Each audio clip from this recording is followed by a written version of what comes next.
Today, we will discuss the study of words and how word parts create word meanings. This word is the longest word in the English language, 45 letters. Although there is some debate to its validity as a real word, Everett Smith, the president of National Puzzlers League, coined it in 1935 for the purpose of inventing a new, longest word. It does, however, refer to an actual disease and makes proper use of a number of roots. Take a few seconds and try to read the word on your own.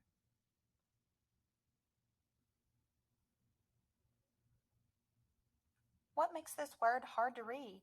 Too many letters? Difficult combinations of letters? Or you don't know the meaning? Pneumono-ultramicroscopic silicovolcanoconiosis. Now you try.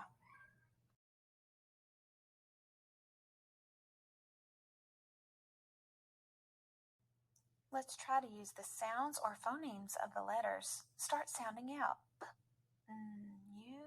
Oops, I think there's a rule that says P is silent before N. You. That's a pretty slow way. Let's try finding syllables instead. I'll look for the vowels and the patterns that tell me where to separate the syllables. Now let's look at the familiar chunks. What pieces do you recognize? Great.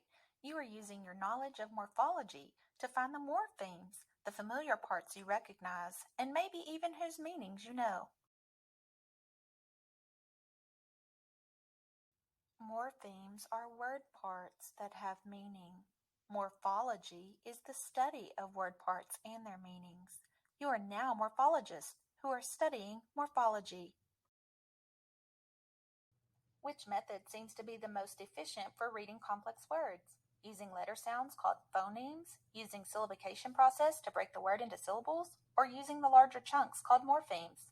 These are 3 ways to read new words, and by practicing each method, anyone can read any word. In future lessons, you will study reading by studying phonemes, sounds of our language, graphemes, letters that are printed syllable of the phonemes, and morphemes, small chunks or units of our language that have important meanings to build words. These linguistic lessons are much more than reading lessons. Lingua means tongue, and we are studying the words of the tongue. Have you ever heard the saying, mother tongue? That means the language someone was born to speak, the language they hear from their mother and father. As linguist and morphologist in this course, you will learn many things about the English language, the mother tongue for many people. These linguistic lessons are much more than reading lessons. Lingua means tongue, and we are studying the words of the tongue. Have you ever heard the saying, mother tongue? That means the language someone was born to speak, the language they hear from their mother and father. As linguist and morphologist in this course, you will learn many things about the English language, the mother tongue for many people.